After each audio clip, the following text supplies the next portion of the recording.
തിരുവനന്തപുരത്ത് ഒരു ചെറുപ്പക്കാരൻ 5 പേരെയാണ് പ്രിയപ്പെട്ടവരെ ഇന്നലെ വെട്ടിക്കൊന്നത് എങ്കിൽ, കോഴിക്കോട്ട് സ്വന്തം ഉമ്മയെ അറുത്തു കൊന്നതും നമ്മുടെ സമുദായത്തിന്റെ പേരും ബാനറുമുള്ളൊരു ചെറുപ്പക്കാരനാണ് എങ്കിൽ, ലഹരിക്കും മദ്യത്തിനും മയക്കുമരുന്നുകൾക്കുമൊക്കെ നമ്മുടെ സമൂഹം അടിമപ്പെട്ടുപോയിരിക്കുകയാണ്. നമ്മുടെ ലോകത്തിന്റെ അവസ്ഥ എന്താണെന്ന് ബുദ്ധിമാന്മാരെ പോലും ആശയക്കുഴപ്പത്തിലാക്കുന്ന അവസ്ഥയാണ്.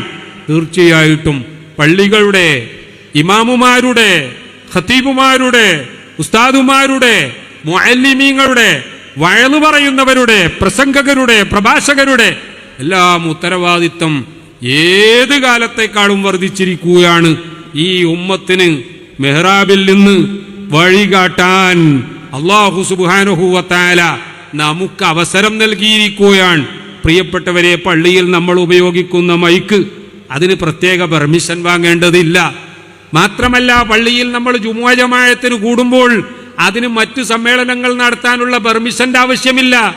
അവിടെ വേണ്ടത് നല്ലൊരു ഇമാമും ആ ജനങ്ങളെ മനസ്സിലാക്കിക്കൊണ്ട് സംസാരിക്കാൻ പറ്റുന്ന കഴിവുള്ള ഖതീബും ഒക്കെയാണ് വേണ്ടത്. അവരെയൊക്കെ സപ്പോർട്ട് ചെയ്യുന്ന നാട്ടുകാരുമാണ് വേണ്ടത്. ഇമാമിനെ പുറത്താക്കാൻ എന്ത് മാർഗമുണ്ട് എന്ന് ചിന്തിക്കുന്നതിന് പകരം ആ ഇമാമിനെ നമുക്ക് ഈ നാട്ടിൽ എത്രമാത്രം ഉപയോഗപ്പെടുത്താം എന്ന് ചിന്തിക്കുന്ന കമ്മിറ്റിക്കാരാകണം. ആ രീതിയിൽ മുന്നോട്ട് പോയാൽ തീർച്ചയായിട്ടും നമ്മുടെ പള്ളികൾ നഷ്ടപ്പെട്ട പ്രതാപം തിരിച്ചു പിടിക്കുക തന്നെ ചെയ്യും.